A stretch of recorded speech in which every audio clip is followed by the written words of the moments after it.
gluten-free foods good for everyone? In recent times, the anti-gluten discourse has become very common among those who defend natural, balanced food. Beyond dietary fashion, both supporters and critics have valid arguments in favor and against this substance, which is present in a great number of foods. Is gluten good for all those who eat it? The evidence seems to show that this high-protein ingredient could be harmful for a certain people. What is gluten?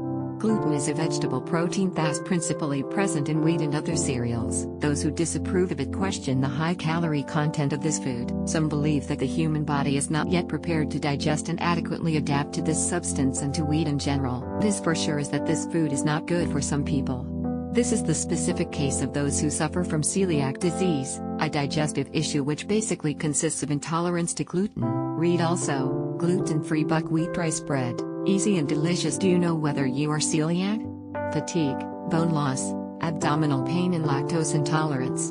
These are some of the symptoms experienced by those who have celiac disease. Although they are clear, these signs are very general and we can only be sure of having this disease through medical examinations. In the US alone, there are an estimated 20,000 million people diagnosed with celiac disease.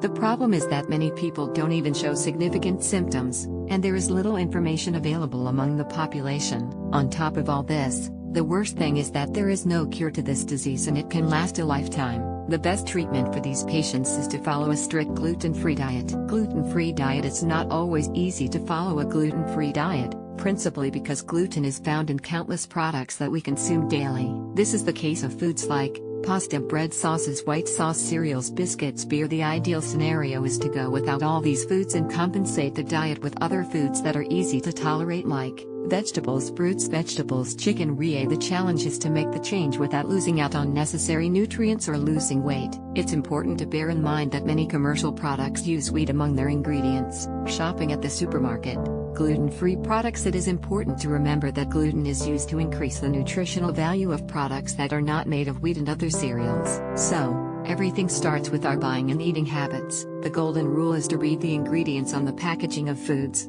Fortunately, most countries demand manufacturing companies to use the 100% gluten-free label. The buyer only needs to read the label and make the selection. Some foods don't need to include this ingredient but, despite this, do contain it anyway. This is the case with soy sauce, salad dressings, yogurts, dried fruits, blue cheese, cold meats, some presentations of chicken. It's also necessary to be especially careful with whole wheat products, as they tend to contain it. Cross-contamination. The process of cooking itself also needs to be radically changed due to the risk of cross-contamination. This concept refers to the high likelihood of contaminating gluten-free foods when we cook with other foods that do contain gluten. For example, if you fry an eggplant or chicken with oil that was previously used to fry potatoes or pastries, some remains of the wheat could get passed on to your food. It's also important to take precautions with group meals and family meals. While not everyone will be following such a strict nutritional routine, some people will need to eat without gluten. Visit this article.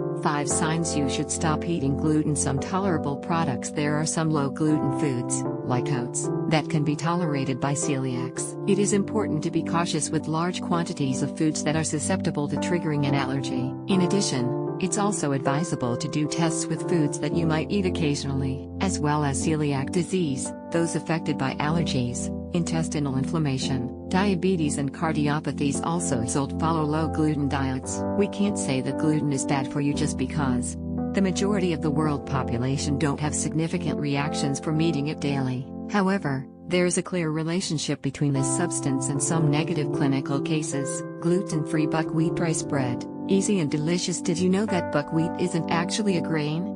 It's a seed, and it makes a great gluten-free bread. Gluten-free bread is a favorite among people with celiac disease and those who don't digest the protein well.